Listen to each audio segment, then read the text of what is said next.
जय हिंद। आप में से बहुत लोग G4, G6, G7, G10, G11, G20 या D10 जैसे टेक्निकल टर्म सुने होंगे और सुने होंगे कि मोदी जी G20 के बैठक में भाग ले रहे हैं, G7 के बैठक में भाग ले रहे हैं।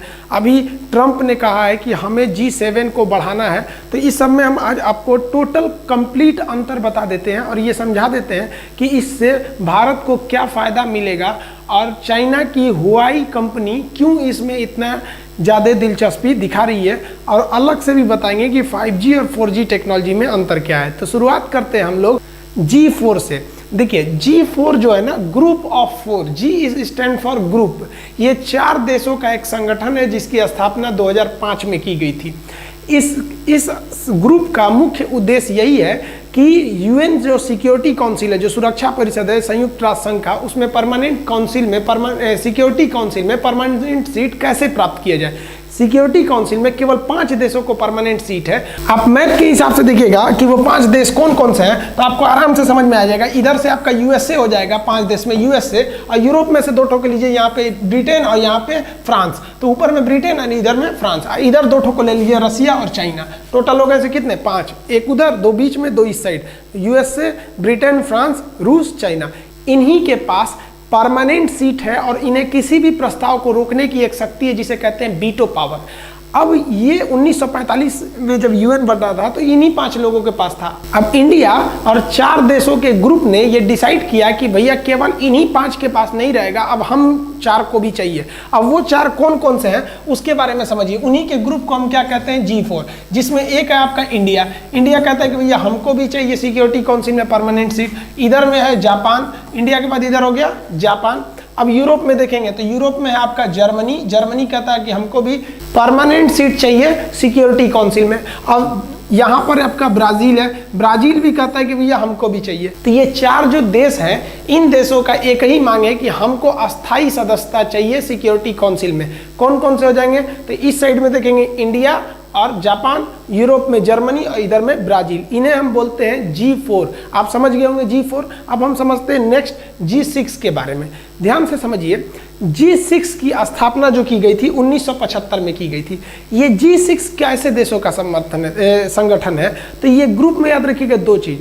पहला कि इन देशों के पास इंडस्ट्रियल क्षमता बहुत ज़्यादा है, ये बहुत ज़्यादा औद्योगिक देश है और इनकी जो इकोनॉमी है ना, एकदम एडवांस इकोनॉमी है, बहुत ज़्यादा ये डेवलप कंट्री है। तो अति विकसित देशों के 6 समूह की स्थापना की गई थी 1975 में, जिसका नाम दिया गया G6। अब इसमें कौन कौन से देश थे, ध्यान से देखिए। इधर हो जाएगा आपका यूएसए, और यूरोप से 4 देश का ही नाम याद रखिएगा जो हमेशा आएंगे। एक हो जाएगा आपका ब्रिटेन, ब्रिटेन के नीचे हो जाएगा जर्मनी, फ्रांस और इधर इटली।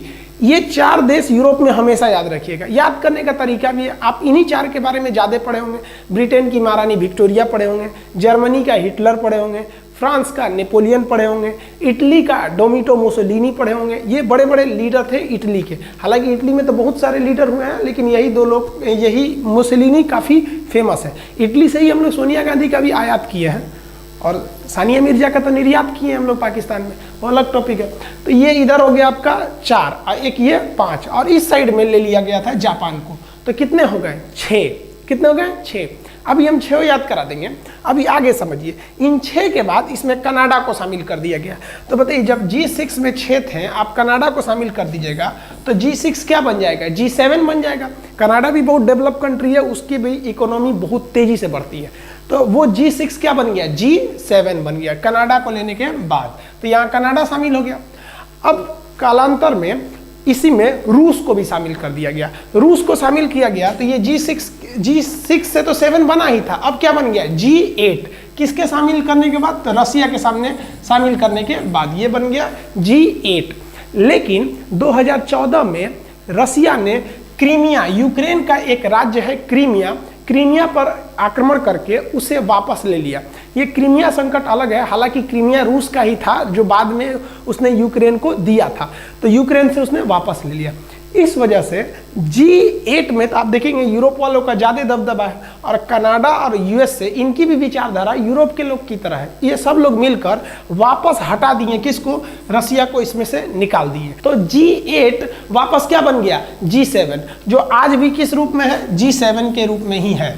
तो अब हम समझते हैं G7 में कितने सदस्य। अब बताइए क्या अब रसिया है, अब G7 में रसिया नहीं है, और रसिया को आने भी नहीं देंगे लोग। रसिया को वापस G7 में आने का काफ़ी लोग विरोध करते हैं लोग। अब इसमें कौन कौन से, देखिए ध्यान से, इधर से 2 ठो को याद रखिएगा आपको, कनाडा और यूएस से, ये 2 हो गया। इधर यूरोप में से 4 ठो, ब्रिटेन, जर्मनी, फ्रांस, इटली, 2 इधर 4 इधर, 2 4 6, और इधर जापान। अमेरिका जिधर जाएगा जापान उधर ही जाएगा, क्योंकि जब अमेरिका ने परमाणु बम फेंका था जापान पर, तो जापान से एक संधि भी करा लिया था कि जापान अपनी सेना कभी नहीं रखेगा, बदले में जापान की रक्षा आजीवन अमेरिका करेगा। तो जिधर अमेरिका गया उधर जापान। तो टोटल कितने हो गए, G7 हो गए। तो आप G4 देख लिए, G4 के बाद आप G6, G7, G8, वापस G7 कैसे बन गया, ये इसकी कहानी आप समझ गए।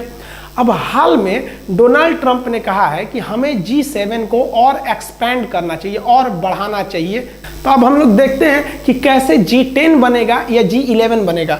आप इसको एक फोटो लेना चाहते हैं तो ले सकते हैं, नहीं तो आप एक नोट्स में लिख सकते हैं, तो छोटा सा चीज़ है। अब हम डोनाल्ड ट्रंप की बात को समझते हैं, उनका क्या कहना है। डोनाल्ड ट्रंप देख रहे हैं कि विश्व में किस तरह से चाइना का एक दबदबा बनते जा रहा है, इसलिए ये कह रहे हैं कि जो G7 है उसको और बढ़ाना चाहिए। इसमें वो 4 देशों का नाम ले रहे हैं। देखिए, कनाडा तो पहले से था, यूएसए पहले से था, और इधर 4 देश अलग थे, ब्रिटेन, जर्मनी, फ्रांस, इटली, और यहाँ पे आपका जापान।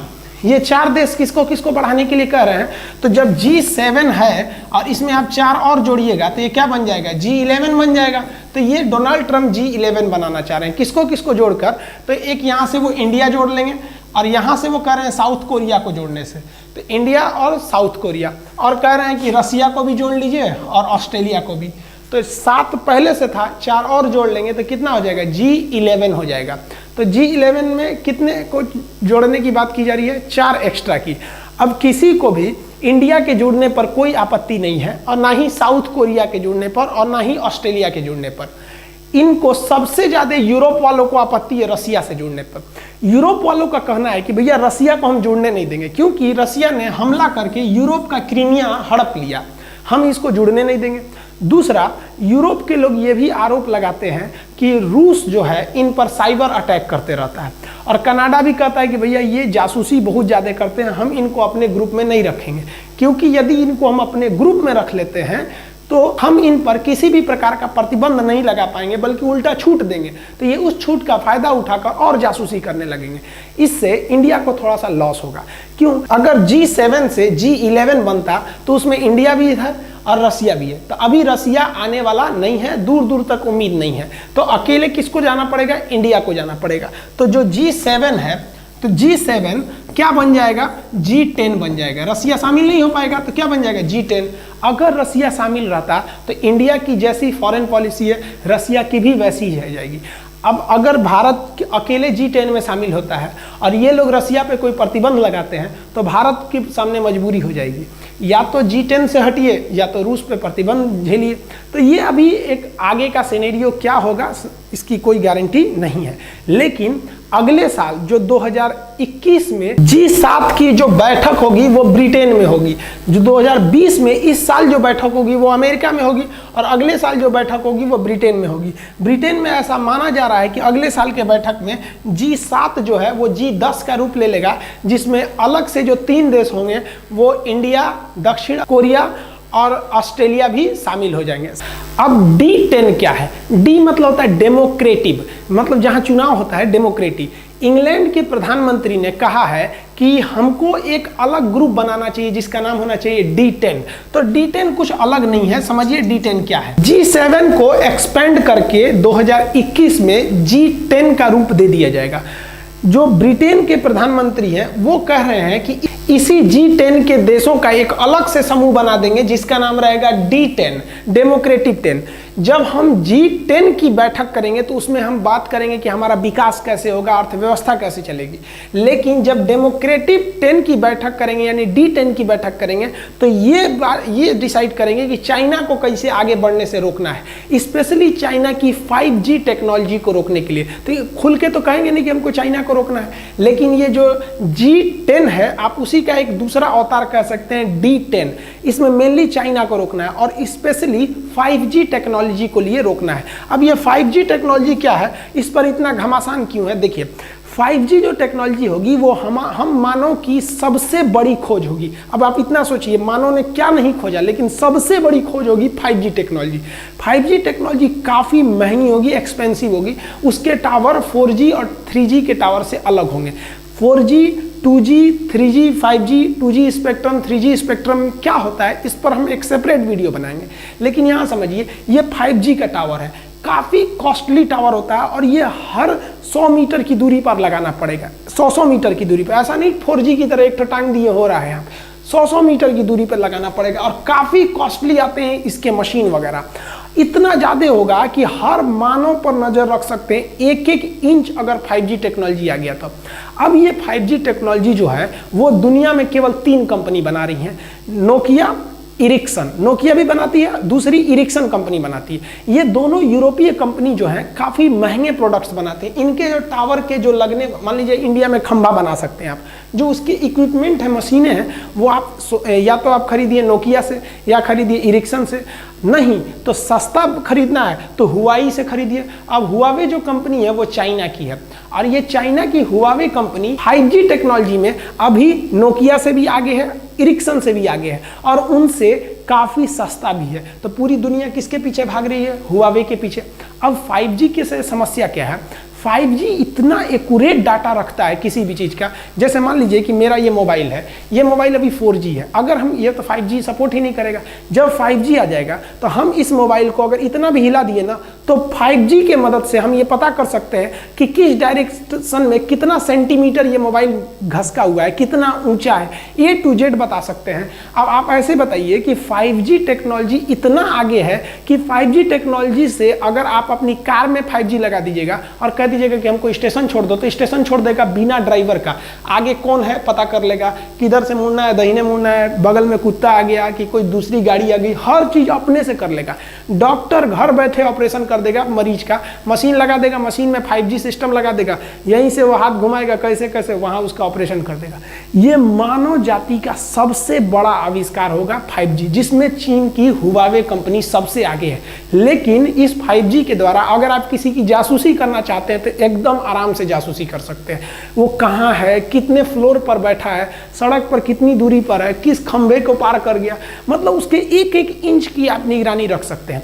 अब अमेरिका डरा हुआ है कि अगर हमारी मजबूरी है कि भैया यही हुआवे की खरीदिए क्योंकि हमें सस्ता चाहिए और एडवांस चाहिए तो यही सबसे आगे है, और नहीं तो फिर महंगा खरीदना है तो नोकिया का खरीदिए। ये सब इक्विपमेंट ये जो है अब इतना सस्ता है ये कि इसका हम लोग टक्कर भी नहीं दे सकते। अब यहाँ इसी 5G को रोकने के लिए, हुआवे को रोकने के लिए जो ब्रिटेन है वो बनाना चाह रहा है डेमोक्रेटिक 10 यानी D10। आप समझ रहे हैं D10 जो है वो G10 का ही राजनीतिक संगठन है, जबकि G10 जो है वो इकोनॉमी को देखेगा और दिल्ली वाला D, डेमोक्रेटिक D, वो राजनीतिक संगठन को देखेगा। तो वो हुआवे को रोकना चाह रहा है। हम मजबूरी में इंडिया वाले हुआवे को नहीं रोक सकते हैं। क्यों? क्योंकि हमारी BSNL तो अपने डूब गई। इंडिया में 3 कंपनी अभी रन कर रही है, जियो, इसी से एक उम्मीद है। नहीं तो एयरटेल के पास इतना पैसा ही नहीं है अभी, तो वो पूरी ऑल ओवर इंडिया में अच्छा से 4G ही नहीं दे पा रही है। वोडाफोन लंगड़ा हो गया, उसको बैसाखी पे लेके चल रहा है आइडिया, तो एक और आइडिया एक और वोडाफोन दोनों बेचारे एक पैर से चल रहे हैं। तो आइडिया वोडाफोन एक हो गए हैं और एयरटेल का भी हालत ठीक नहीं है। तो आइडिया वोडाफोन को साइड कर दीजिए, एयरटेल को भी साइड कीजिए। एक उम्मीद हम ये कह सकते हैं कि भारत में 5G को लाने में जियो काफ़ी मदद करेगा, क्योंकि रिलायंस के पास पैसा बहुत है। इससे फ़ायदा क्या होगा? पूरी यूरोप की कंट्री, जितने भी आप यूरोपीय कंट्री को देखेंगे, ये यूरोपीय कंट्रीज पूरी तरह से डरे हैं सब चाइना से, क्योंकि चाइना इनको टक्कर देना चाह रहा है। अब ये क्या चाहते हैं कि हमको भैया हर हाल में 5G भी चाहिए और चाइना का चाहिए भी नहीं, तो सस्ता कैसे कीजिएगा। इसमें सबसे महत्वपूर्ण फायदा होगा भारत को। अगर भारत इन यूरोपीय कंट्रीज को और इन अमेरिकन कंट्री को ये समझाने में कामयाब हो गया कि अभी कोरोना पेंडेमिक है, अभी भाड़ में गया 5G, अभी 1-1.5 साल रुकिए ना आप लोग। और भारत इसी 1-1.5 साल में अपने लेबर लॉ में, हम एक वीडियो बनाए थे जिसमें लेबर लॉ के बारे में बताए थे, लेबर लॉ को संशोधन करके जो भी इरिक्सन कंपनी और नोकिया कंपनी है उन्हें भारत में बुलाना चाहिए। क्योंकि भारत में लेबर बहुत सस्ते होते हैं, सामानें काफ़ी सस्ती होती हैं, जिस वजह से किसी भी चीज़ का प्रोडक्शन बहुत कम होगा।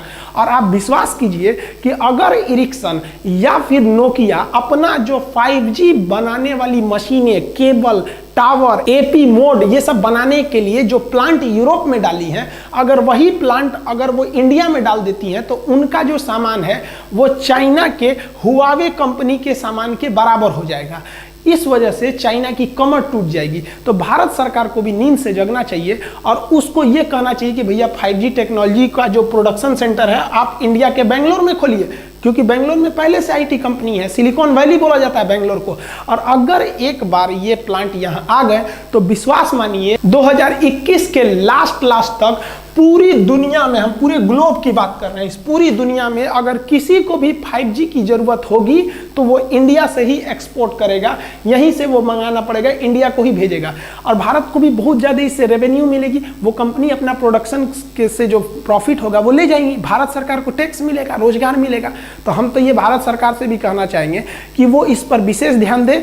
2G 3G ये सब भाड़ में गया, अभी नया टेक्नोलॉजी है, इसमें हाथ बढ़ाइए। देखिए इंटरनेट के ज़माने में क्या होता है कि आप तेज भागिए धीमा भागिए ये मतलब नहीं है, आप पहले भागिए, एकदम स्टार्ट कीजिए। जैसे देखिए जो फेसबुक पे बहुत पहले से जुड़े थे उनके बहुत सारे फ्रेंड्स हैं, फॉलोवर्स हैं। जैसे यूट्यूब पर आप देखेंगे पुराने यूट्यूबर्स के कुछ देखिएगा, वो अगर अच्छा नहीं भी है ना फिर भी उनके पास काफ़ी ज़्यादा मेंबर है, और जो काफ़ी अच्छे हैं बाद में आए हैं उनके पास उतने मेंबर्स नहीं हैं। रीजन क्या है कि बाद में आने से कंपटीशन बहुत ज़्यादा होता है। तो इस समय भारत को पूरा ओपन ओशियन मिला हुआ है, डुबकी लगाओ भैया, सबसे पहले यहाँ प्लांट मारो। अब पूरी दुनिया अभी कोरोना पे ध्यान दिए, आप इधर फोकस मारिए और पूरी तरह से 5G प्रोडक्शन का इंडिया को हब बना दीजिए, इसको हब एकदम। तो आप 5G टेक्नोलॉजी समझे, आप 5G को 4G को आप G4 में मत सोच लीजिएगा। G4 मतलब होता है ग्रुप और 5G होता है वो एक जनरेशन को दिखाता है, उस पर हम एक सेपरेट वीडियो बनाएंगे। तो आप G4 समझ गए, G6 समझ गए, 7 समझ गए, 8 समझ गए, G10 भी समझ गए और D10 भी समझ गए। अब G20 क्या होता है इसके बारे में समझते हैं। G20 क्या होता है, देखिए D10 हम समझा दिए थे, ये D10 क्या है, G7 प्लस ये 3 कंट्रीज को जोड़ देंगे तो डेमोक्रेटिक 10 बन जाएगा। अब G20 क्या होता है, G20 20 देशों का एक संगठन है, ये 20 बड़े बड़े इकोनॉमी के देश आते हैं। आप जो भी देश जानते होंगे बड़े बड़े देश उसमें G20 में आते हैं सब। इसमें इंडिया भी है, ऑस्ट्रेलिया भी है, अमेरिका, ब्रिटेन, ये सब तो G7 वाले ही हैं सब। इसमें इन लोग का अपना एक आर्थिक यानी इकोनॉमिकल डेवलपमेंट के लिए एक बैठक होती है जिसे हम क्या कहते हैं, G20 कहते हैं।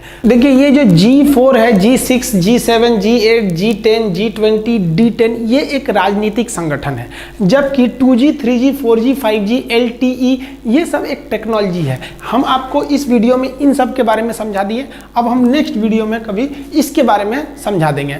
5G के बारे में आपकी क्या राय है, क्या भारत सरकार को नोकिया और एरिक्सन को बुलाना चाहिए बेंगलोर में अपना प्रोडक्शन यूनिट डालने के लिए? इसके बारे में आप क्या सोचते हैं, क्या भारत सरकार को इसमें इनिशिएटिव लेनी चाहिए या नहीं लेनी चाहिए? आप कमेंट करके बताइएगा। मिलेंगे हम लोग नेक्स्ट वीडियो में, तब तक के लिए जय हिंद।